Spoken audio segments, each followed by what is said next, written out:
ஹல்லேலூயா. கர்த்தருடைய பரிசுத்த நாமத்திற்கு மகிமை உண்டாவதாக. பிரியமான கர்த்தருடைய ஜனங்களே, நாம் ஏதேன் தோட்டத்திலே நடந்த அந்த பாவத்தை குறித்து மிகவும் ஆழமாக நாம் ஆவியின் உதவியோடு நாம் தியானித்துக் கொண்டு வருகிறோம். இதுவரைக்கும் நாம் 6 பாகங்களை பார்த்திருக்கிறோம். இந்த 6 பாகத்திலே சர்ப்பத்தை குறித்து நாம் பார்த்திருக்கிறோம். எப்படி அந்த சர்ப்பம் பேசினது, இயற்கையாக வேதத்துக்கு பேசப்பட்ட தன்மை கொடுக்கப்பட்டது என்பதை நாம் வேத ஆதாரத்தோடு நாம் பார்த்தோம். அடுத்ததாக அந்த சர்ப்பம் சொன்ன உடனே எப்படி ஏவாள் அதை கேட்டால், விருட்சம் என்பது என்ன, இவெல்லாவற்றை நம்ம இதுவரைக்கும் நாம் பார்த்தோம். அதாவது ஏதேன் தோட்டத்தில் சொல்லப்பட்ட அந்த 2 விதமான விருட்சங்கள், அது மரத்தை குறிக்கின்றதா அல்லது இரத்தமும் மாம்சமும் உள்ள அது மனிதனை குறிக்கிறது என்பது இறுதியிலே நான் வேத ஆதாரத்தோடு நான் பேசிக்கொண்டிருக்கிறேன். இறுதியிலே அங்க ஏதேன் தோட்டத்திலே சொல்லப்பட்ட அந்த விருட்சம் என்பது அது மரம் அல்ல, அது இரத்தமும் மாம்சமும் உள்ள சதையுள்ள ஒரு மனிதனை குறிக்கிறதும் வேதாரத்தோடு நாம் பார்த்தோம். இன்றைக்கு 7வது பாகம். இந்த 7வது பாகத்திலே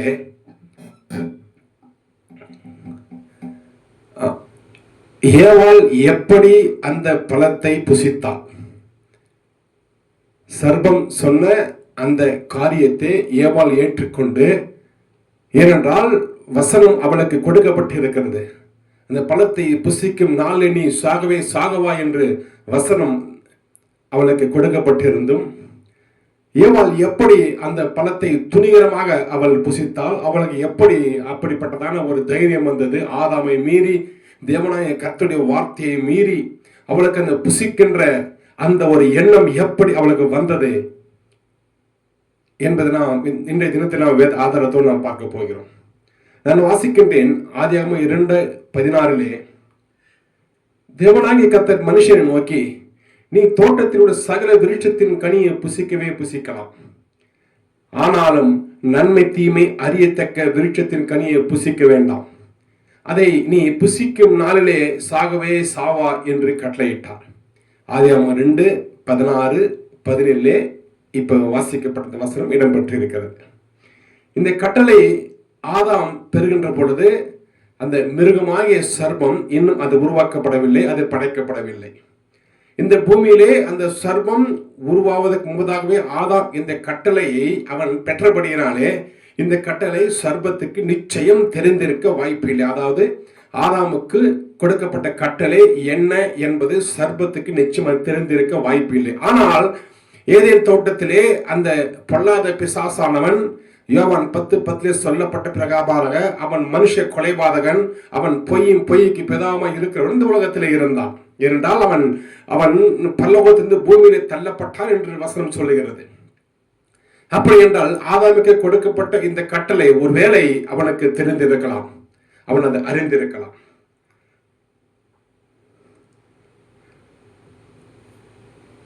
அதனால்தான்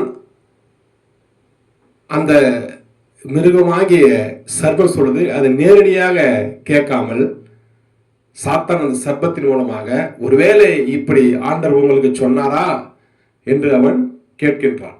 நான் பாருங்க,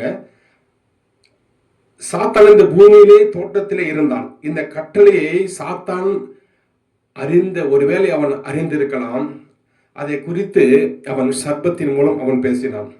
அதுவும் அவன் நேரடியாக கேட்காமல், நல்லவன் போல் நீங்கள் தோட்டத்தில் உள்ள சகல விருட்சங்களின் கனியை புசிக்க வேண்டாம் என்று தேவன் சொன்னது உண்டோ, ஒருவேளை இப்படி சொல்லி இருப்பாரோ என்று அவன் இன்டைரக்டாக கேட்கிறான். அவன் நேரடியாக கேட்கல. ஏனென்றால் சாத்தானுக்கு தெரியும் தேவன் இந்த உலகத்தை எல்லாவற்றையும் அவர் வார்த்தையால் உண்டாக்கினார் என்று. சகலவற்றையும் அவர் வார்த்தையால் வானத்தையும் பூமியும் எல்லாவற்றையும் அவர் வார்த்தையால் உண்டாக்கினார். அதே போல அந்த மனு குலத்தை வீழ்த்த அந்த பொல்லாத சாத்தானவன் அதே வார்த்தையை பயன்படுத்தி இந்த தேவன் நேசிக்கிறதான இந்த மனு குலத்தை அவன் வீழ்த்தும்படி அவன் என்ன பண்றான், அவன் திட்டத்தை அவன் தீட்டுகிறான். அதனால்தான் அவன் சர்ப்பத்தை தேர்ந்தெடுத்து அதற்கு ஏற்றபடி சர்ப்பம் இருக்கிறபடியினாலே அதை அவன் தேர்ந்தெடுத்தான். ஏனென்றால் ஒருவேளை சாத்தான் நேரடியாக வந்து ஏவாளோடு பேசியிருந்தால், இந்த பழத்தை புசி என்று அவன் சொல்லியிருந்தால், ஏவாள் என்ன பண்ணியிருப்பா? சாத்தானை ஓட ஓட ஒரு விரட்டி இருப்பாள். ஏனென்றால் சாத்தானை குறித்து நிச்சயம் தேவனாகிய கர்த்தர் அவர் ஆதாமிடமும் ஏவாளிடமும் அவர் நிச்சயம் பேசியிருப்பார். ஆனால் தேவனாகிய கர்த்தர் இந்த ஒவ்வொரு காலத்திலும் அவர் தம்மையே மனுக்குலம் நோக்கி இருக்க வேண்டும் என்று அவர் ஆசைப்படுகிறார். அதுதான் உண்மை. ஆதலால் அவன், இந்த பொல்லாத பிசாசானவன், எப்படியாவது ஒவ்வொரு காலத்திலையும் மனுக்குலத்தை வீழ்த்த வேண்டும் என்று சொல்லி இதுவரைக்கும் அவன் போராடி கொண்டு வருகிறான். வேதத்தை 7 காலங்களாக வேத வல்லுநர்கள் பிரித்திருக்கிறார்கள். அதாவது முதலாவது குற்றமற்றவர்களின் காலம், இரண்டாவது மனசாட்சியின் காலம், மூன்றாவது மனித ஆளுகையின் காலம், நான்காவது வாக்கு தத்தத்தின் காலம், ஐந்தாவது நியாயப்பிரமாணத்தின் காலம், ஆறாவது கிருபையின் காலம், ஏழாவது 1000 வருஷம் அரசாட்சியின் காலம்.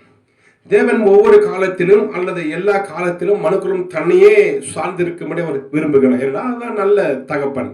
தன் பிள்ளைகள் தன்னை சார்ந்திருக்கும்படி, எப்பொழுதும் என்னை சார்ந்திருக்கும் இருக்கும் என்பது ஆசைப்படுவது ஒரு நல்ல தகப்பனுடைய பண்பு. அதாவது மனிதன் தன் சுயத்தை நம்பாமல், தன்னுடைய அறிவை நம்பாமல், தன்னுடைய எக்ஸ்பீரியன்ஸ் பலத்தை அவன் நம்பாமல், மனுக்குலம் எல்லா காலத்திலும் அவர் தேவனாகிய கர்த்தர் தன்னையே நம்பி இருக்கும்படி அவர் ஆசைப்படுகிறார். ஏனென்றால் தேவன் ஒரு 1000 வருஷத்துக்கு நடக்கிற காரியத்தை அவர் ஒரு நிமிஷத்திலே அவர் எல்லாம் அவர் ஆராய்ந்து அலசி விடுவார். என்ன நடக்கும் இந்த 1000 வருஷம் அந்த காலத்திலே என்னவெல்லாம் நடக்கும் என்று ஒரு நிமிஷத்திலே தேவனாகிய கர்த்தர் சகலவற்றையும் அவர் அறிந்து கொள்வார். அப்படித்தான் வேதம் நம்முடைய தேவனாகிய கர்த்தரை பதிவு செய்கிறது. தேவன் ஏனென்றால் தேவன் அவர் நன்மை செய்கிறதாகவே அவர் இருக்கிறார். அப்படித்தான் வேதம் நமக்கு சுட்டிக்கார். தேவன் நன்மை செய்கிறதாக அவர் சுற்றி திரிந்தார் என்று. அப்படி அவர் நினைப்பது இயல்புதானே. தன் மக்கள் தன்னுடைய சுய புத்தியை சாராமல், இன்றைக்கு பாருங்க ஒவ்வொரு தேவ பிள்ளைகளும் சாட்சி சொல்லுவாங்க, நான் சுய புத்தியை சார்ந்து மற்றவர்களின் பேச்சை கேட்டு நான் எல்லாவற்றையும் இழந்து போனேன் என்று, மனுஷன் மேல் நம்பிக்கை வைத்து நான் எல்லாவற்றையும் இழந்து போனேன் என்று. ஆம், அதனால் தான் தேவன் சொல்லுகிறார், தன்னை சார்ந்திருக்கும்படி ஒவ்வொரு காலத்திலும் தன்னுடைய தாம் உண்டாக்கின மனுக்குலம், தம்முடைய தேவ சாயலாகவே உண்டாக்கப்பட்ட மனுக்குலம் தன்னை சார்ந்திருக்கும்படி அவர் எதிர்பார்ப்பது நியாயமான ஒரு காரியம். ஏனென்றால் என்னால் அன்று உங்களால் ஒன்றும் செய்யக்கூடாது என்று வேதம் சொல்லுகிறது. இயேசப்பா சொல்றார், என்னை எல்லாம் உங்களால் ஒன்றும் செய்யக்கூடாது, அப்படி செஞ்சீங்கன்னா அது வேறு விதமாக முடிந்துவிடும் என்று வேதம் நமக்கு திட்டம் தெளிவாக நமக்கு அறிவுறுத்துகின்றது. ஆனால் ஆதாம் என்ன செய்தான் என்றால், தேவன் அவனுக்கு பழத்தை புசிக்க வேண்டாம் என்று தானே சொன்னார். இவன் சுயத்தை கொஞ்சம் நம்பினான். ஆதாம் கொஞ்சம் எக்ஸ்ட்ரா சார்ஜ் எடுத்துக்கொண்டு தேவனை கதை சொன்னது, அதை நீ புசிக்க, இந்த பழத்தை புசிக்க வேண்டாம், அதை புசிக்கும் நாளிலே நீ சாகவே சாகுவாய், நீ சாகவே சாவாய் என்று தேவனாய கர்த்தர் ஆதாமுக்கு கட்டளையிட்டார். இவன் தன்னை சுயத்தை கொஞ்சம் நம்பி, தன்னை நம்பி இன்னும் கொஞ்சம் அதிகமாக கேர் எடுத்துக்கொண்டு ஏவலை புசிக்க மாத்திரம் அல்ல, அதை தொடவும் கூடாது என்று நான் அவளுக்கு கட்டளை கொடுக்கிறேன் என்று தன் உள்ளத்திலே அவன் நினைத்தான். ஆண்டவர் சொல்றத இன்னும் எக்ஸ்ட்ரா கேர், அதை நான் பார்த்துக்கிறேன் ஆண்டவரே, நீங்க சொல்லிட்டீங்கல்ல, இனி நான் பார்த்துக்கிறேன் அப்படின்னு சொல்லிட்டு இவன் உள்ளத்தில் நினைக்கிறான், ஏவலை புசிக்க கூடாது, அது தொடக்கூடாதுன்னு நம்ம அவளுக்கு எக்ஸ்ட்ரா இன்னும் கொஞ்சம் ஒரு ப்ரெஷர் நம்ம கொடுக்க வேண்டும் என்று சொல்லி ஏவல் அவன் சொல்லி இருக்கிறான், இந்த பழத்தை புசிக்கவும் தொடவும் வேண்டாம் என்று. ஆனால் தேவனாகிய கர்த்தர் ஆதாம் ஏவாளிடம் நன்மை தீமை அறியத்தக்க கனியை தொடவும் புசிக்கவும் வேண்டாம் என்று தேவன் சொன்னார் என்று ஆதாம் அங்கே கூறியிருப்பான். இப்பொழுது சாத்தானுக்கு ஒரு ஓட்டை அவனுக்கு கிடைத்து விட்டது, அவனுக்கு லூப் ஒன்று அவனுக்கு கிடைத்து விட்டது. மனுஷன் தன்னை நம்ப ஆரம்பித்து விட்டான் என்று சாத்தான் அவனுக்கு தெரிந்து விட்டது. இனி நான் என் வேலையை கச்சிதமாக முடிப்பேன் என்று அந்த பொல்லாத சாத்தான் சபதம் மேற்கொண்டான். ஏனென்றால் மனுஷனுக்கு கொஞ்சம் தேவனை கர்த்தர் வார்த்தையை விட்டு வெளியே வந்து இவன் கொஞ்சம் கேர் எடுக்கிறான். தன்னுடைய பலத்தை நம்பி, தன்னுடைய சுயத்தை நம்பி, தன்னுடைய அறிவை நம்பி என்ன பண்றான், அதை ஏவாளே அதை நீ தொடக்கூடக்கூடாது என்று தேவன் சொன்னார் என்று ஆதாம் சொல்லி இருக்கிறான். ஏவாள் ஆண்டவரின் கட்டளை மீறி பழத்தை சாப்பிட வேண்டும் என்றால், முதலாவது ஆண்டவர் நல்லவர் அல்ல, அவர் உங்கள் நலம் விரும்பி அல்ல, அவர் உங்கள் மேல் அக்கறை உள்ளவர் அல்ல என்று ஏவாள் ஏற்றுக்கொண்டால் பிறகு பழத்தை புசிக்க வைப்பது எளிதாகிவிடும் என்று சாத்தான் அவன் திட்டமிட்டான். முதலாவது தேவனாய் கர்த்தர் அவர் நல்லவர் அல்ல, அவர் நம்மை நேசிக்கிறவர் அல்ல என்று ஏவாளை எப்படியாவது நம்ப வைத்து விட்டால் பிற்பாடு அந்த பழத்தை புசிக்க வைப்பது ரொம்ப எளிதான காரியம் என்று அவன் சாத்தான் நினைத்தான். நாம் ஒருவர் மீது நம் நம்பிக்கை இருக்கும் பொழுது அவர் எதை சொன்னாலும் நாம் அதை கேட்போம். அதே அந்த நம்பிக்கை அவர் மீது போய்விட்டால் நாம் என்ன பண்ணுவோம், அவர் சொல்றதை நாம் கேட்க மாட்டோம். கடன் தருகிற ஒரு வட்டிக்காரன் கூட கடன் கேட்பவர் அவர் நிச்சயம் அந்த கடனை திருப்பி கொடுப்பார் என்று நம்பிக்கை இருந்தால் மாத்திரமே, அந்த நபர் மீது நம்பிக்கை வைத்திருந்தால் மாத்திரமே அந்த கடன்கார கேட்கிற கடனை அவர் கொடுப்பார். இல்லை என்றால் அவன் பேச்சு அவன் கேட்காமல், இல்லை என்னிடத்தில் பணம் இல்லை என்று ஏதோ சொல்லி தட்டி கழித்து அனுப்பிவிடுவார். இப்போ சாத்தான் தன்னுடைய வேலையை அவன் ஆரம்பிக்கின்றான். ஆதியாகமம் 3:1 முதல் 5 வரை நாம் இப்பொழுது வாசிக்கலாம்.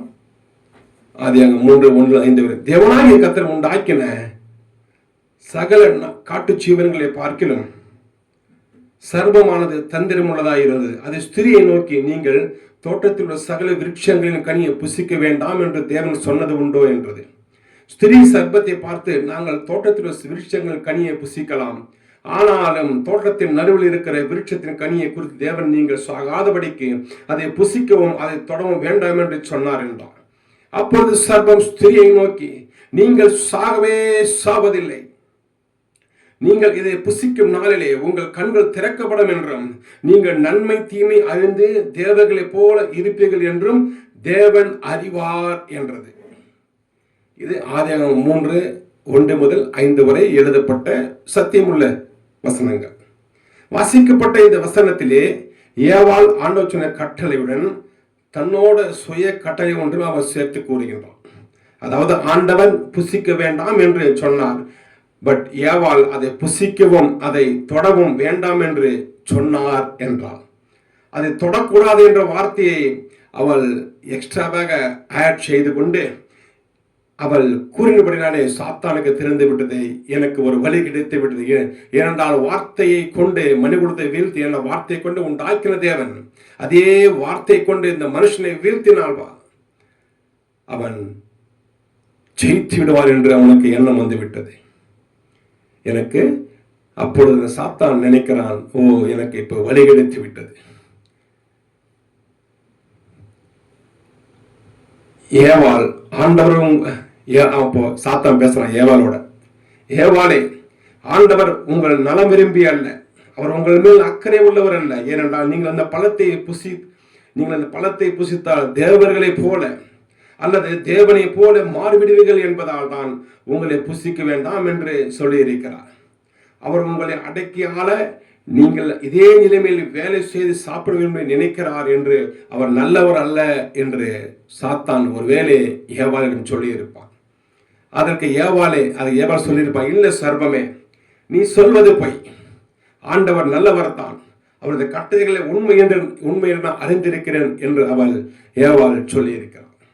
அதற்கு அந்த சர்வம், சரி உங்களுக்கு கொடுத்த கட்டளைகள் வைத்தேன், ஆண்டவர் அவர் பொய்யர், அவர் பொய் சொல்கிறார், அவர் உங்கள் நலம் விரும்பி அல்ல என்பதை நான் நிரூபிக்கிறேன் என்று ஏவாளம் கேட்டு, அதை நான் நிரூபிக்கட்டுமா என்று கேட்ட உடனே ஏவாளம் அதற்கு, சரி சர்வமே, நீ நிரூபி பார்க்கலாம், ஆண்டவர் நல்லவர் அல்ல என்பதை நீ நிரூபித்தால் நீ சொல்வதை நான் கேட்கிறேன் என்று ஏவாள் சொல்லுகிறார். உடனே சர்ப்பம் பேசுகிறது, அதற்கு ஏவாளே ஆண்டவர் உங்களுக்கு கொடுத்த கட்டளை என்னவென்று அவன் மீண்டும் கேட்கின்றான். அதற்கு ஏவாள், பழத்தை புசிக்கவும் தொடவும் கூடாது என்று சொன்னார் என்றார். அதற்கு அந்த சர்ப்பம் சொல்லியது, நீ முதலில் இந்த நன்மை தீமை அறியத்தக்க பழத்தை நீ முதலாவது தொடு, புசிக்க வேண்டாம், நீ அதை புசிக்க வேண்டாம், முதலே நீ அந்த பழத்தை தொடு, நீ பழத்தை தொட்ட பிறகு ஒருவேளை ஏதாவது ஒரு சரீரத்திலே தண்டனை வந்தாலும் அதை நீ ஆண்டவரிடம் கெஞ்சி அதை நிவர்த்தி செய்து கொள்ளலாம் என்று அந்த சர்பம் ஏவாளிடம் பேசியிருக்கலாம். ஒருவேளை நீ அந்த பழத்தை தொட்ட பிறகு உனக்கு எதுவும் நடக்கவில்லை என்றால் அப்பொழுது நீ ஒத்துக்கொள்கின்றாயா ஆண்டவர் பொய் சொல்கிறார் என்று ஏவாளிடம் அந்த சர்பம் கேட்டது. ஏனென்றால் ஏவாள் அங்கே சொல்லி இருக்கிறாள், அதை தொடவும் புசிக்கவும் வேண்டாம் என்று. அப்பொழுது அந்த சாத்தானானவன் அந்த வார்த்தையை பயன்படுத்தி, ஏவாளை நீ பழத்தை புசிக்க வேண்டாம், நீ முதல்ல அந்த பழத்தை நீ தொடு, ஒருவேளை உனக்கு ஏதாவது சரீரத்திலே மாற்றமோ அல்லது தண்டனையோ வலியோ வேதனையோ ஏதாவது ஒன்று வந்தால் நீ அதை என்ன பண்றான், உடனே போய் ஆண்டுகிட்ட போய் கெஞ்சி அதை நீ நிவர்த்தி செய்து கொள்ளலாம். ஒருவேளை அப்படி இல்லை என்றால் ஆண்டவர் அவர் பொய் சொல்கிறார், அவர் உங்கள் நலம் விரும்பி அல்ல என்று நான் நிரூபிப்பேன் சொல்லி அவன் சொல்லுகிறான். அதற்கு ஏவாள், நான் முதலில் பழத்தை தொடுகிறேன் சர்பமே, எனக்கு எதுவும் நடக்கவில்லை என்றால் ஆண்டவர் பொய் சொல்லுகிறார் என்று ஒத்துக்கொள்கிறேன் என்று அவர் சர்பத்தோடு அவர் பேசுகிறார். இப்படியாக சர்பமும் ஏவாளும் அங்கே ஒரு உடன்படிக்கை செய்து கொள்கின்றனர். சர்பமும் ஏவாளும் அங்கே ஒரு உடன்படிக்கை செய்து கொள்கின்றனர். பிறகு அந்த சர்பம் யோசிக்கிறது, ஏவாளை நீ செய்வது சீக்கிரம் செய், ஏனென்றால் நான் எப்படியாவது உன்னை தேவர்களை போல் ஆக்க வேண்டும் என்று நான் உண்மையில் அக்கறை உள்ளவன் என்று அந்த சர்பம் ஏவாளை பார்த்து கூறுகின்றது. ஏவாள் எழுந்தால் நேராக நன்மை தீமை அறியத்தக்க விருட்சம் இருக்கிற இடத்தை அடைந்தால் கொஞ்சம் கூட யோசிக்காமல் கால தாமதம் பண்ணாமல் தன் கையை நீட்டிய பழத்தை தொட்டால் கண்களை மூடிக்கொண்டால் ஏதாவது தண்டனை வரும் என்று நேரா போறா. அந்த பழத்தை தொடுறா, பழத்தை தொட்டு கண்ணை மூடிக்கொள்கிறா, ஏதாவது தண்டனை வருமா என்று பார்த்து கொண்டே இருக்கிறாள். கொஞ்ச நேரம் அப்படியே ஆறாமல் அசையாமல் பழத்தை தொட்டு கொண்டே அவள் நின்றாள். பிறகு கண்களை மெதுவாக திறந்து பார்த்தால் எந்த ஒரு தண்டனையும் சரீரத்தில் எந்த ஒரு மாற்றமும் வலியும் துன்பமும் வேதனையும் எதுவும் வரவில்லை என்று அறிந்து மிகவும் அவள் சந்தோஷப்பட்டாள். உடனே சர்ப்பமாகிய மிருகமாகிய அந்த பொல்லாத சாத்தானின் கூட்டம், ஏவாளே நான் சொன்னேன் அல்லவா, தேவன் பொய் சொன்னார் என்று நான் உனக்கு சொன்னேன் அல்லவா என்றாள். அதுக்கு ஏவாளும், ஆம் சர்வமே, நீ சொன்னதுதான் சரி, நீ சொன்னதுதான் சரி, தேவன் சொன்னார் தொட வேண்டாம் என்று நான் தொட்டேன், ஆனால் ஒன்றும் எனக்கு ஆகவில்லை என்று அவள் சொல்லுகிறாள். அதற்கு அந்த சர்ப்பம் கேட்கின்றது, ஏவாளை நீ அந்த பழத்தை தொட்ட உடனே ஏதாவது நீ உணர்ந்தாயா, நீ ஃபீல் பண்ணினாய் என்று அந்த சர்ப்பம் கேட்டதற்கு அதற்கு ஏவாள், ஆம் சர்வமே, என் சரீரத்தில் ஏதோ ஒரு இன்பம் ஊறுகின்ற மாதிரி ஏதோ ஒன்று என் மனதிலே ஒரு பட்டாம்பூச்சி பறக்கிறதுமான ஏதோ ஒன்று என் வயிற்றிலிருந்து ஒரு இன்ப உணர்வு வெளியே வருவது போல ஒரு உணர்வு எனக்கு ஏற்பட்டது என்று அவர் சொல்லுகிறார். அதற்கு அந்த சர்ப்பம், நான் தான் உனக்கு ஏற்கனவே சொன்னேன் அல்லவா, ஏவாளே, உங்களை ஒரு அடிமையை போல் நடத்த கர்த்தர் உங்களை அவர் வைத்திருக்கிறார். அவர் உங்கள் நலம் விரும்பி அல்ல, அவர் உங்கள் சந்தோஷத்திலே அக்கறை கொண்டவர் அல்ல என்பதை இப்பொழுதாவது புரிகிறதா என்று அந்த சர்ப்பம் ஏவாளை பார்த்து கேட்டது. ஏனென்றால் ஏவாள் இப்பொழுது ஒரு விதமான உணர்வை அவள் அனுபவித்திருக்கிறார், ஒரு இன்பத்தை, அவர் பாவ இன்பத்தை அவர் அனுபவித்திருக்கிறார். இதை கேட்க நீங்கள் ஒருவேளை இப்படி யோசிக்கலாம், தேவன் பழத்தை உண்டால்தான் சாவு வரும், தொட்டால் ஒன்றும் வரும் என்று சொல்லவில்லையே என்று. நான் உங்களுக்கு உதாரணத்தை காட்டினேன். ஒரு ஆவிக்குரிய சபையிலே கர்த்தரின் பிரசன்னம் உலாவுகிற சபைக்கு நீங்கள் செல்லும் பொழுது சபை ஆராதனையோ அல்லது பிரசங்கமோ ஆரம்பித்து இருக்காத நிலைமையிலும் நீங்கள் உள்ளே சென்ற இந்த வாசப்படி உள்ளே சென்றவுடனே ஒரு தேவ சமாதானம், ஒரு பிரசன்னம் நம்மளை ஆட்கொள்ளும்.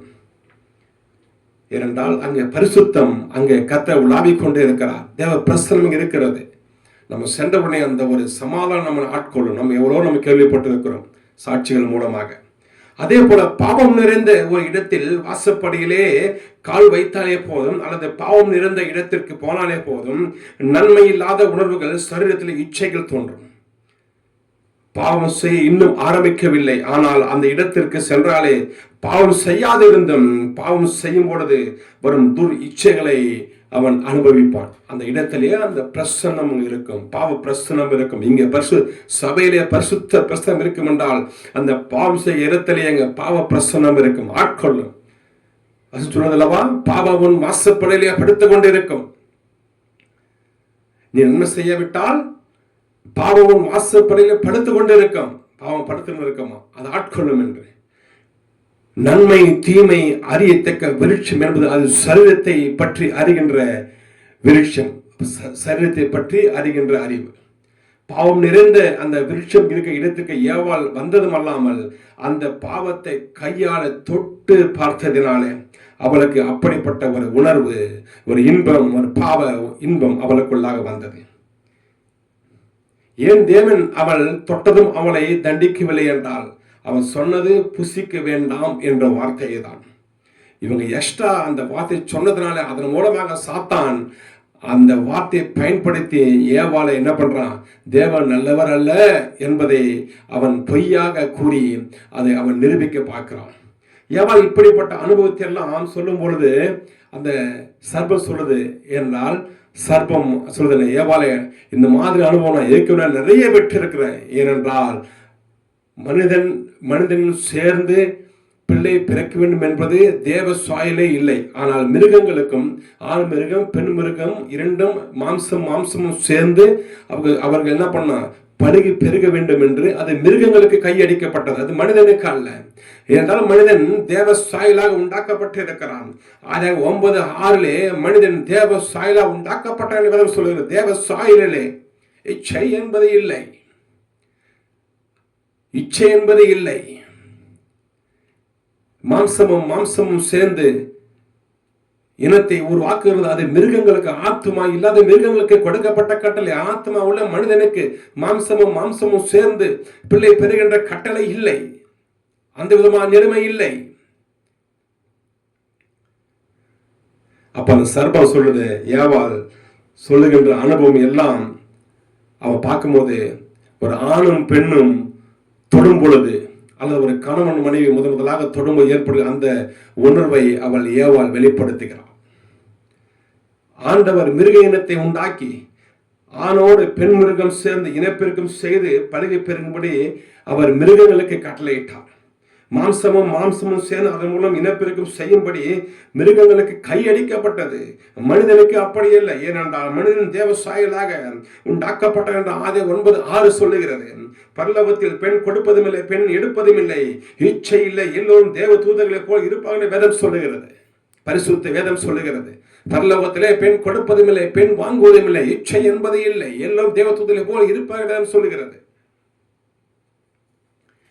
இனப்பெருக்கம் மனிதனுக்கு ஒரு வேலை அவர் கொடுத்திருந்தால், அதாவது மாம்சமும் சேர்ந்து இனப்பெருக்கம் செய்யும்படி மனிதன் ஏதேனும் தோட்டத்தில் அவர் கையெடுத்திருந்தால், அதாவது ஆணோடு பெண் சேர்ந்து குழந்தை பெறுவது என்கிறதான மனிதனுக்கு கொடுத்திருந்தால், இயேசு கிறிஸ்து இந்த உலகத்திலே வந்திருக்கும் பொழுது அவரும் அப்படியே வந்திருப்பார். மனிதனுக்கு ஆவி, ஆத்மா, சரீரம் என்று 3 இருப்பது போல மிருகங்களுக்கு இல்லை. அவைகளுக்கு ஆவி உண்டு, சரீரம் உண்டு, அவர்களுக்கு ஆத்மா இல்லை. ஏனென்றால் ஆதாம் ஜீவ ஆத்மாவானான் என்று எழுதப்பட்டிருக்கிறது. மனிதனின் ஆவி உயரே செல்லும் என்று, மிருகங்கள் ஆவி தாழ பூமியில் இறங்கும் என்று பிரசங்கியம் 3:21 சொல்கிறது. அதாவது மனிதனோடு மரித்தால் அவன் ஆவி மேலே செல்லும், மிருகங்களோடு மரித்தால் அவன் ஆவி கீழே செல்லும் என்று வேதம் பிரசங்கியம் 3:21 எழுதப்பட்டிருக்கிறது. இப்போ சர்பம் நினைக்குது, நான் சீக்கிரமாக செயல்பட வேண்டும் என்று. ஏனென்றால் வெளியே போன ஆதாம் இப்பொழுது சீக்கிரம் திரும்பி வந்துவிட்டால் இதுவரைக்கும் அவன் எல்லா திட்டமும் வீணாய் போய் சர்பம் துடிக்கிறது. ஏற்கனவே பழத்தை தொட வைக்கவே நிறைய அந்த சர்பம் பேசி நிறைய டைம் ஸ்பெண்ட் பண்ணி ஆயிடுச்சு. இப்ப அந்த சர்பம் நினைக்குது, எப்படியாவது சீக்கிரம் நான் ஏவாளை பழத்தை புசிக்க வைக்க வேண்டும் என்று. நான் நேரடியாக ஏவாளை விளைவிக்க உற்சாகமாக அந்த சர்பம் துடித்தது. ஆனால் அந்த சர்பத்தின் எஜமானாகிய சாத்தான் சீக்கிரம் செய்து முடி என்று அவன் சொல்லிக் கொண்டே இருக்கிறான். சர்பத்தின் காதுகளிலே சர்பம் நினைக்குது, இது அவனுக்கு எங்க புரிய வைக்க போகிறது. சர்பம் சொல்லுது, நினைக்குது, இது எங்க சாத்தானுங்க புரிய போகுது. ஒரு பெண்ணை விளைவிப்பது என்பால் அவ்வளவு ஒரு லேசான காரியம் அல்ல என்று சர்ப்பம் நினைக்கிறது. ஏனென்றால் பரலோகத்திலே சாத்தான் யாராவது ஒரு பெண்ணை அவன் என்ன பண்ண ஆசைப்பட்டிருந்தால் அவனுக்கு தெரியும், இதெல்லாம் இவனுக்கு எங்க தெரிய போகுதுன்னு சர்ப்பம் தன் உள்ளத்திலே எண்ணிக்கொண்டு அது அடுத்த காரியத்தை செய்ய அது முயற்சி செய்து கொண்டு இருக்கிறது. ஏனென்றால் பரலோகத்தில் அக்னிமயமான கற்கள் நடுவே உலாவிக் கொண்டிருந்த அந்த சர்ப்பத்தின் எஜமானாகிய சாத்தான் அவனை அங்கிருந்து கீழே தரலை விளைவிடப்பட்டான் என்று ஏசாயா 28:14 மற்றும் ஏசாயா 14:12 சொல்கிறது. ஆதலால் மனிதனாலே உருவாக்கின மனிதனும் தேவன் அன்பாக பேசுவதும் அவனுக்கு ஆளுகை கொடுத்ததும் பகலின் குளிர்ச்சியான வேலையிலே அவர்கள் 3 பேரும் சந்தோஷமாக உறவாடுவதையும் அந்த பொல்லாத சாத்தானால் பொறுத்து கொள்ள முடியவில்லை. எனவே இந்த உறவை அவன் தடுக்க திட்டமிட்டான். மனிதன் பாவம் செய்ய வைத்து விட்டால் இந்த உறவை எப்படியும் அது கட்டாகிவிடும் என்று அவன் சாத்தான் அறிந்தபடியினாலே அவன் துடிக்கிறான். சர்வமே சீக்கிரம் செய்து முடி, சர்வமே சீக்கிரம் செய்து முடி என்று அவன் துடிக்கிறான். ஆனால் சர்ப்பத்திற்கோ உடம்பெல்லாம் வியர்க்கின்றது. தேவனால் படைக்கப்பட இந்த சர்ப்பம் அவருக்கு விரோதமாக பாவம் செய்கிற அந்த வேலை வந்தவுடனே அந்த சர்ப்பம் நடுங்க ஆரம்பிக்கிறது. ஏனென்றால் ஆண்டவர் யார் என்பதையும் அவரின் வல்லமையும் அறிந்திருக்கிற அந்த சர்ப்பம் ஒரு வழியை மனதை திடப்படுத்தி கொண்டு காரியத்தை செய்து முடிக்க அந்த சர்ப்பம் ஆரம்பித்தது. ஏவாளே, ஆண்டவர் சொன்னது பொய் என்பதை நான் நிரூபித்தேன் சரியா என்றது. ஏவாள் அதற்கு சரிதான் சர்வமே, நான் புரிந்து கொண்டேன். இப்படி சொன்ன உடனே ஏவாளின் மனதில் தற்போது ஆண்டவரின் மேல் 100% நம்பிக்கை இல்லை என்று அந்த சர்ப்பம் அறிந்து கொண்டது. ஆம் ஆம் சர்வமே, நீ சொல்வது உண்மை என்று சொன்ன உடனே சர்ப்பம் அறிந்து கொண்டது. இப்பொழுது ஏவாள் ஆண்டவர் மேல் 100% நம்பிக்கை வைக்கவில்லை என்று அது அறிந்து கொண்டது. இப்போது சர்ப்பம் பேசுகிறது, ஏவாளே, நீ இப்பொழுது பெற்ற இந்த இன்பமான உணர்வுகள் எல்லாம் வெறும் ஆரம்பம் தான். இதுவரை 100 மடங்கு இன்பத்தின் ஆனந்தத்தை நீ அனுபவிக்க முடியும். இப்போ அவன் டைரக்டா பேச ஆரம்பிச்சிடான். ஏன்னா இப்போ ஆண்டவர் நம்பிக்கை போய்விட்டது. இப்போ அவன் நேரடியாக சில உணர்ச்சியூட்டும் வார்த்தைகளை அந்த சர்ப்பம் பேசுகிறது. ஏவாளே, நீ இப்பொழுது பெற்ற இந்த இன்பமான உணர்வுகள் எல்லாம் வெறும் ஆரம்பம் தான். இதைவிட 100 மடங்கு இன்பத்தையும் ஆனந்தத்தையும் நீ அனுபவிக்க முடியும். அதற்கு ஏவாள், அப்படியா சர்ப்பமே, சரி சொல்லு, நீ நல்லவன், நீ நான் நல்லா இருக்கணும் தான் நீ இதெல்லாம் சொல்ற, நான் உன்னை நம்புறேன் என்று அவர் அந்த ஏவாள் சொல்ல, சர்வம், நீ இப்பொழுது மனுஷியாய் இருக்கிறாய், நீ ஒன்றும் அறியாதவளாய் இருக்கின்றாய். எது நல்லது எது கெட்டது என்று பகுத்து தெரிந்து கொள்ளும் அளவிற்கு அறிவு உனக்கு இல்லை. நீ இப்பொழுது கைகளினால் தொட்ட பழத்தை புசித்தால் நீ தேவர்களை போல அல்லது தேவனை போல நீ மாறிவிடுவாய். நீ இருக்கிற லெவலே உனக்கு மாறி போய்விடும். மற்றும் இந்த உலகத்தில் இருக்கிற அத்தனை இன்பங்களையும் அனுபவித்து வாழ்க்கையை சந்தோஷமாக வாழலாம் என்று அந்த சர்ப்பம் ஏவாளிடம் சொன்னது. அதற்கு ஏவாள், சர்வமே, நீ சொல்வது நல்லதுதானே, நீ சொல்வது நல்லாத்தான் இருக்கு சர்வமே, ஆனால் ஆண்டவர் புசிக்கும் நாளிலே சாகவே சாவா என்று சொல்லி இருக்கிறாரே சர்வம், நான் அதை எப்படி புசிப்பேன்? ஒருவேளை நான் மரித்து விட்டால் என்ன செய்வது? அதுக்கு சர்ப்பம் சொல்லுகிறது, அடப்போ ஏவாளே, நீ பழத்தை தொட்ட உடனே ஏதாவது உனக்கு தண்டனை வந்ததா என்றேன். அதற்கு ஏவாள், இல்லை சர்வமே என்றது. உடனே சர்வம் பேசுகிறது, தொட்ட உடனே உனக்கு ஒன்றும் ஆகல, அதே போல் புசித்தாலும் உனக்கு ஒன்றும் ஆகாது, நீ தைரியமாய் புசித்து சாப்பிடு என்று அந்த சர்ப்பம் சொன்ன உடனே ஏவாள், எனக்கு பயமாய் இருக்கு சர்வமே என்கிறாள். அதுக்கு சர்ப்பம், பயப்பட வேண்டாம், தேவன் உனக்கு பயப்படுகிற ஆவியை தராமல் பலமும் அன்பும் நிறைந்த தெளிந்த புத்தியுள்ள ஆவியை கொடுத்திருக்கிறார் என்று 2 தீமோத்தேயு 1:7 எழுதியிருக்கிறதே என்றான். அதற்கு ஏவாள், அப்பா, இப்பதான் சர்வமே எனக்கு ரொம்ப சமாதானமாக இருக்கு, ஏனென்றால் என்னை குறித்து வேதத்தை எழுதியிருக்கிறதே என்று அவள் சொல்லுகிறாள். அது தெளிந்த புத்தியுள்ள ஆவியை கொடுத்திருக்கிறார் என்று என்னை குறித்து எழுதியிருக்கிறதே என்று ஏவாள் சொல்லுகிறாள். சர்ப்பம் இப்ப பேசுகிறது, கிட்ட வந்துட்டான். பாவம் செய்வதற்கு ஒரு 80% என்ன பண்ணிட்டான், ஏவாள் மனதை அவன் மாற்றி விட்டான். சர்ப்பம் இப்போது இன்னும் பேசிக்கொண்டு இருக்கிறது. சரியாவாலே பறித்து புசி, உலகத்தையும் அதன் இன்பத்தையும் நினைத்துக்கொள். உலகத்திலே உலகத்திலே எண்ணற்ற இன்பத்தை தருகின்ற காரியம் இருக்கிறது என்பதை மறந்து விடாதே. ஒரு உதாரணமாக நான் சொல்கிறேன். இப்பொழுது இருந்திருந்தால் அவன் சர்ப்பம் சொல்லியிருப்பான், இன்டர்நெட் இருக்கு, ஃபேஸ்புக் இருக்கு, வாட்ஸ்அப் இருக்கு, இன்ஸ்டாகிராம் இருக்கு, போனோகிராஃபி இருக்கு, ஆபாச படம் இருக்கு, விஸ்கி இருக்கு, பிராண்ட் இருக்கு, பீர் இருக்கு, சினிமா இருக்கு, நாடகம் இருக்கு, சிகரெட் இருக்கு, போதை வஸ்திரம் இருக்கு, இன்னும் எவ்வளவோ இருக்கு. ஏவாள் அடேங்கப்பா, சர்ப்பமே இவ்வளவா இன்னும் அதிகமா இருக்கா என்று அவள் வியந்து பார்க்கிறாள். சர்ப்பம் ஏவாளே, நான் இத்தனை காலம் உன்னோடு பழகி இருக்கிறேன், நான் உன்மேல் அக்கறை உள்ளவன் என்பதை நம்பு ஏவாளே, நம்பு. நான் கூட தான் இருக்கிறேன், நம்பு. இத்தனை காலம் நான் கூட இருக்கிறேன், பேசுறேன், பழகிறேன், நம்பு என்றால் உடனே நீ உடனே போய் பறித்து அந்த பழத்தை புசி என்று சர்ப்பம் ஏவாளிடம் சொன்னது. ஏவாளோ தன் கையை நீட்டி பழத்தை பறித்தாள். ஆனால் புசிக்க அவளுக்கு தெரியவில்லை. ஏனென்றால் இந்த பழத்தை அவள் இதுவரைக்கும் புசித்ததில்லை. இந்த நன்மை தீமை அறியத்தக்க பழத்தை, இந்த நன்மை தீமை அறியத்தக்க விருட்சத்தின் பழத்தை இதுவரைக்கும் ஏவாள் புசிக்காதபடினாலே அந்த பழத்தை அவள் தொட்டு பறித்தாள். ஆனால் அவளுக்கு புசிக்க தெரியவில்லை. உங்களுக்கு நான் தெளிவாக இது ஒரு சின்ன ஒரு எக்ஸாம்பிள் நான் உங்களுக்கு சொல்கிறேன். சென்னையிலே சாமுவேல் என்ற ஒரு ஊழியக்காரர் இருக்கிறார். அவரோட ஆரம்ப குடும்பம் ரொம்ப ஏழ்மையானது. திருமணம் ஆகும் வரை அவர் சாப்பிட்ட பழம் என்றால் கொய்யாப்பழம், மாம்பழம், ஆரஞ்சு, பேரிக்காய், ஆப்பிள், கிரேப், வாழை, சாத்துக்குடி போன்ற விலை குறைந்த பழங்கள். இதுதான் அவர் சாப்பிட்டு இருக்கிறார். ஆனால் திருமணத்துக்கு பிறகு அவரது மனைவி கொஞ்சம் ஹெல்த் கான்சியஸ் உள்ளவராக இருப்பதனால ஒரு நாள் முட்டை போன்ற வடிவிலே ஒரு பழத்தையும், தலைவெறித்து போட்டு ஆடும் ஒரு பேய் எப்படி இருக்குமோ அந்த ஷேப்பிலே ரெட் ஒயிட் நிறம் கலந்த ஒரு பழத்தையும் கொண்டு வந்து அந்த ஊழியக்காரை நோக்கி, இந்த பழம் உடம்பிற்கு மிகவும் நல்லது, உடலில் உள்ள செல்ஸ் எல்லாம் இதை ஆக்டிவேட் செய்யும் என்றும், மரித்து போன நல்ல செல்ஸ் எல்லாம் உயிர் பெற செய்யும் என்றால் அவர் கையை நீட்டி வாங்கினார். வாங்கி அதை எப்படி புசிக்க வேண்டும் அவருக்கு தெரியவில்லை. ஏனென்றால் இதுவரைக்கும் அவர் அந்த பழத்தை புசிக்கவில்லை. அவர் புசித்தது எல்லாம் கொய்யாப்பழம், மாம்பழம், ஆப்பிள், கிரேப் இப்படிதான்.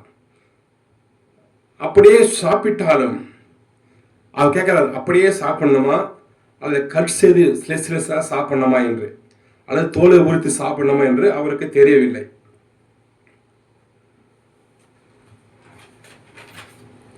அப்பொழுது அவர் மனைவி அந்த பழத்தை ஏற்கனவே அவள் புசித்தபடியினாலே, அந்த அனுபவம் அவளுக்கு இருந்தபடியினாலே அவளுக்கு கற்றுக் கொடுத்தாள். அந்த பழத்தின் பெயர் கிவி பழம் என்று சொன்னால், இன்னொரு பழம் டிராகன் ஃப்ரூட் என்று சொன்னால்.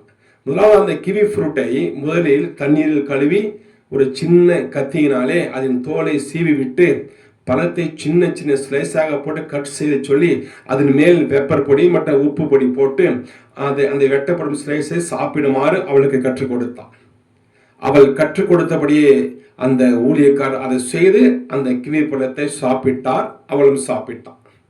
இரண்டாவதாக அவருடைய மனைவி கேட்காமலே டிராகன் ஃப்ரூட்டை எடுத்து கிவி பழத்தை போலவே அதன் தோலை சீவி கொண்டிருந்தார். அதை பார்த்து அவருடைய மனைவி சிரித்து கொண்டு, கிவி பழத்தை தோல் சீவி விட்டு சாப்பிடணும், பட் டிராகன் பழத்தை தோலை உரித்து விட்டு சாப்பிடணும் என்று சொல்லி அவருக்கு கற்றுக் கொடுத்தார். அந்த பழத்தை தோலை மொத்தமாக அப்படியே உருவி எடுத்துட்டு அந்த டிராகன் உடைய சாப்பிடும்படி அவர் கற்றுக் கொடுத்தார். அதே போல தான் ஏவாள் அந்த பழத்தை கையிலே எடுத்தவுடன் அதை எப்படி சாப்பிட வேண்டும் என்று அவளுக்கு தெரியவில்லை. ஏனென்றால் ஏவாள் ஒரு இன்னசென்ட் கேர்ள், ஏவாள் ஒரு கன்னி பெண், ஏவாள் ஒரு நன்மை தீமை அறியாத ஒரு பெண். அவள் கன்னி பெண். இதுவரைக்கும் அந்த பழத்தை அவள் சாப்பிடவில்லை. அதுக்கு சர்ப்பம் சொல்கிறது, சரி ஏவாளே, நான் உனக்கு கற்றுத் தருகிறேன். முதலில் அந்த பழத்தின் தலைப்பகுதியை கடித்து அந்த பழத்தின் சாற்றை உறிந்து சுவை. இரண்டாவதாக பழத்தின் தலைப்பகுதிக்கு கீழே உள்ள நடுப்பகுதியில் உள்ள சதைப்பகுதியை புசித்து அதை கடித்து அதை சுவை.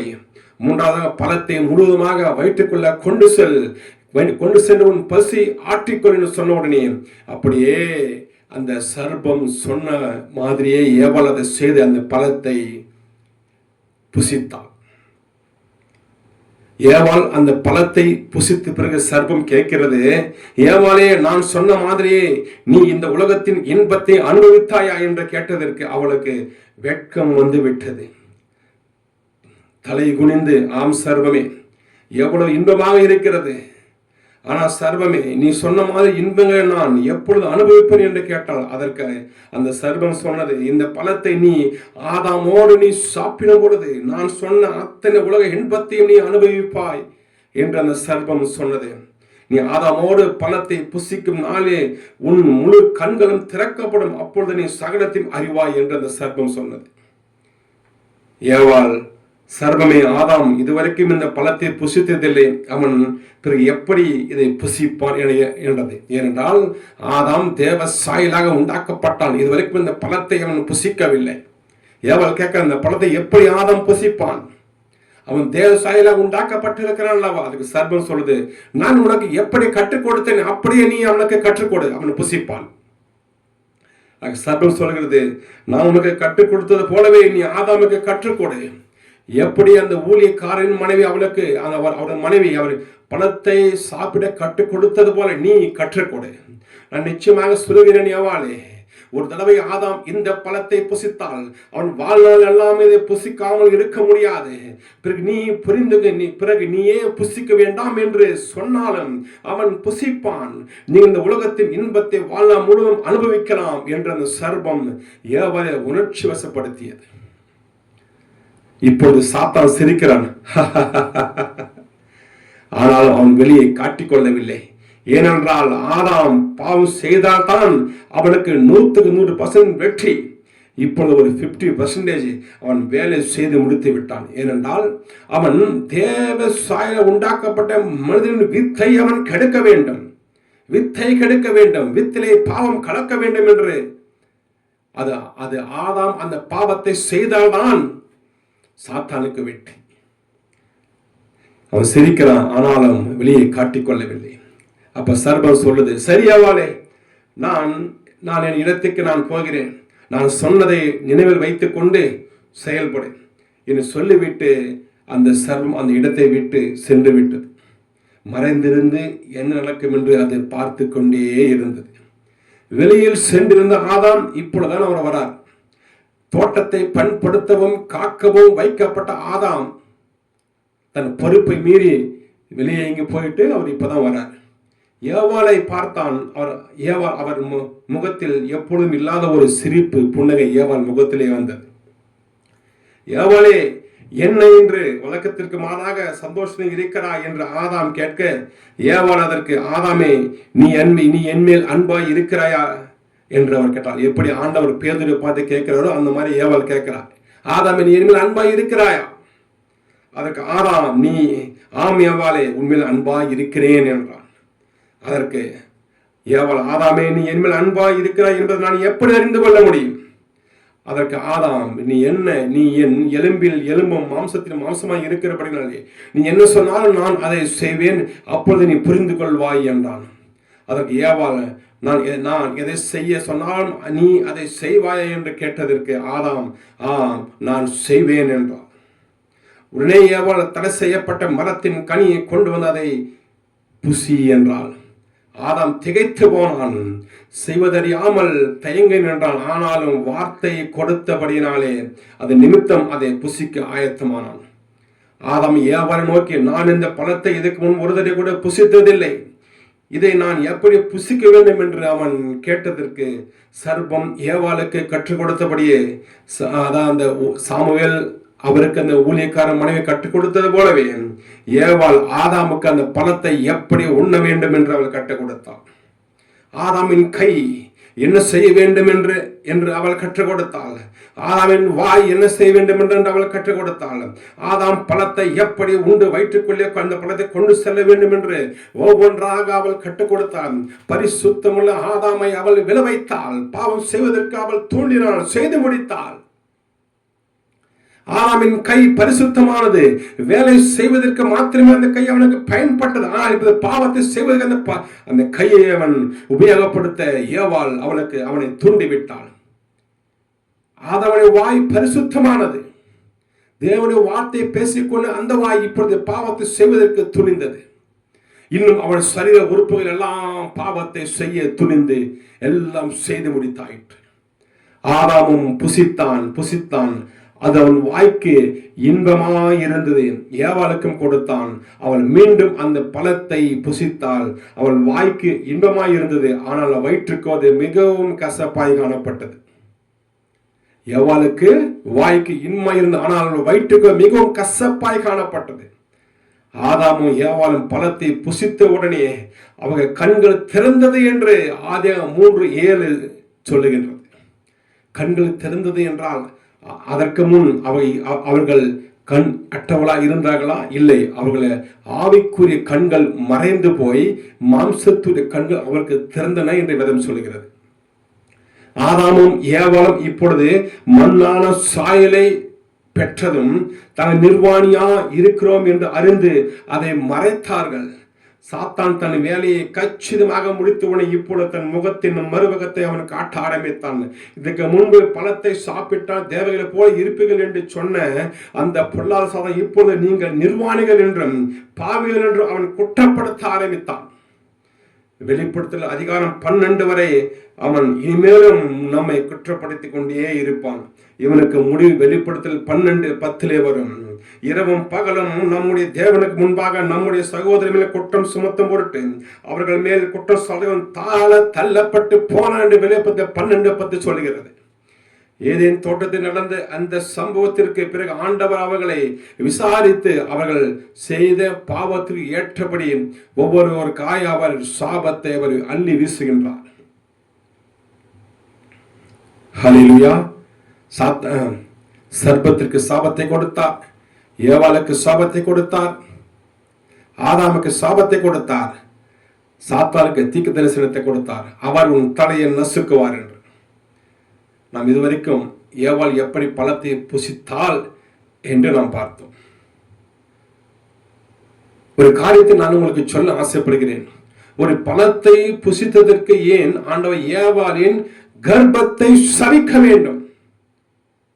இதுவரைக்கும் கேட்ட இந்த எல்லா விதமான காரியத்தையும் முடிவுக்கு வந்திருக்கிறோம். பழத்தை சாப்பிட்டதுக்கு ஏன் ஆண்டவர் கர்ப்பத்தை சபிக்க வேண்டும்? அந்த பழத்திற்கும் கர்ப்பத்துக்கும் என்ன சம்பந்தம் உண்டு? மலடியை பிள்ளை தாட்சி ஆக்குகிற கர்த்தருடைய வேதம் சொல்லுகிறது. அவள் பழம் சாப்பிட்டால் ஆனால் ஆண்டவர் அவள் கர்ப்பத்தை சபிக்கிறாள். உன் வேதனை மிகவும் பெருக பண்ணுவேன். எந்த தகப்பனாவது தன் பிள்ளைக்கு இப்படி சொல்லுவதா? உன் வேதனை மிகவும் பெருக பண்ணுவேன் என்று. நமக்கெல்லாம் தெரியும், ஒரு பழம் சாப்பிட்டால் அது என்ன பண்ணும்? நமக்கு அது எனர்ஜியை கொடுக்கும் என்று. ஆண்டவர் அந்த கர்ப்பத்தை சபித்தார். மாறாக ஆண்டவர் பழத்தை பார்த்த கண்களை ஒருவேளை அவர் சபித்திருக்கலாம், பழத்தை பறித்த கைகளை அவர் சபித்திருக்கலாம், பழத்தை கடித்த பற்களை அவர் சபித்திருக்கலாம், பழத்தை ருசித்த நாவை சபித்திருக்கலாம், பழத்தை வயிற்றுக்குள் கொண்டு சென்ற மஸ்குலர் டியூபை அவர் சபித்திருக்கலாம், பழத்தை வாங்கி கொண்ட வயிற்று பகுதி அவர் சபித்திருக்கலாம், பழத்தை ஜீரணம் செய்கிற டைஜஸ்டிவ் சிஸ்டத்தை அவர் சபித்திருக்கலாம், அல்லது இந்த பழம் கடைசியிலே ரத்தத்தில் கலப்பதனாலே ரத்தத்தை அவர் சபித்திருக்கலாம். ஃபார் எக்ஸாம்பிள் பிளட் கேன்சர் ரத்தத்தில் வருவதாக என்று அவர் சபித்திருக்கலாம். ஆனால் மேலே சொல்லப்பட்ட அனைத்தும் அந்த பழத்துக்கு நேரடியாக சம்பந்தப்பட்டது. ஆனால் இதையெல்லாம் விட்டுவிட்டு தேவனாய கர்த்தர் ஏன் அவர் கர்ப்பத்தை சபித்தார்?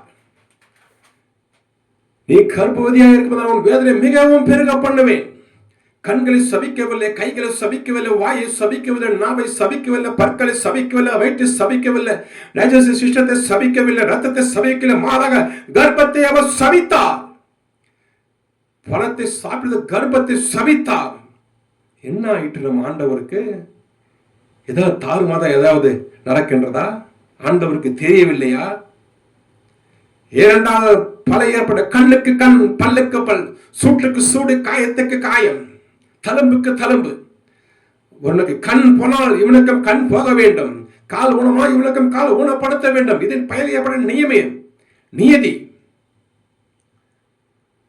அப்படி என்றால் ஏவாள் பலத்த அந்த பலம் ஏதோ கர்ப்பத்திற்கு சம்பந்தப்பட்டு இருக்கிறது. பிள்ளையை உருவாக்குகின்றதான தன்மையை கொண்ட அந்த பலம் ஒருவேளை அவள் சாப்பிட்டு இருக்கலாம். ஹல்லேலூயா, ஹல்லேலூயா. அப்படி ஏவாள் என்னதான் அவள் புசித்தாள்? அவள் புசித்ததற்கு கர்ப்பத்துக்கு என்ன சம்பந்தம்? அவள் புசித்து அந்த பலம் அவளுக்கு கர்ப்பத்தை உண்டு பண்ணுமானால், பிள்ளையை உண்டு பண்ணுமானால் அந்த பலம் என்ன பலம்? ஹல்லேலூயா. பிரியமான கர்த்தருடைய ஜனங்களே, நாம் வேதத்தை ஆவியான உதவியோடு நாம் ஆராய்ந்து கொண்டு வருகிறோம். கர்த்தரே ஆவியானவர், கர்த்தராக எங்கே உண்டோ அங்கே விடுதலை உண்டு என்று 2 Corinthians 3:17 எழுதப்பட்டு இருக்கிறது. ஆம், ஆவியானவரே சகலவற்றையும் அறிந்திருக்கிறவர், பிதாவின் ஆழங்களை அறிந்திருக்கிறவர், பாவத்தை குறித்து நீதியை குறித்து நியாயத்தை குறித்து கண்டித்து உணர்த்துகிற பரிசுத்த ஆவியானவர்.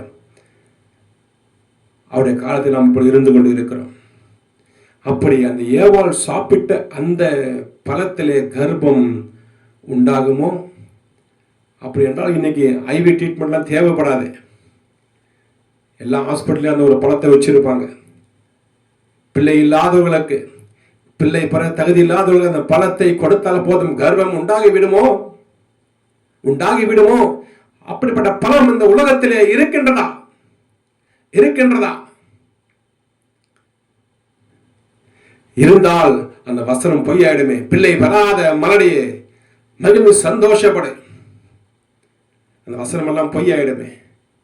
பிள்ளை பெறாத மலடியே, மலடிகள் உண்டு, பிள்ளை பெறாத ஸ்திரீகள் உலகத்தில் உண்டு என்று வேதம் சொல்லுகிறது.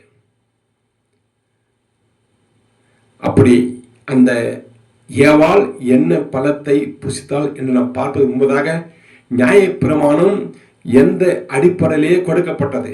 நியாயப்பிரமாணத்திலே 613 கட்டளை உள்ளது. இவை எல்லாம் எதன் அடிப்படையிலே அது எல்லாம் கொடுக்கப்படும் என்று நாம் பார்த்தோமானால், ஏவாள் இந்த எந்த பழத்தை புசித்தாள் என்பதுதான் ஓரளவுக்கு நாம் வேதம் நமக்கு தெரியப்படுத்தும், நமக்கு விலக்கி காட்டும். ஏனென்றால் ஜோடி வசனங்கள் வேதத்திலே உண்டு. அதை ஆராய்ந்தால் நமக்கு எல்லாம் புரிந்துவிடும். ஜோடி இல்லாமல் வசனம் இருக்காது. ஹல்லேலூயா.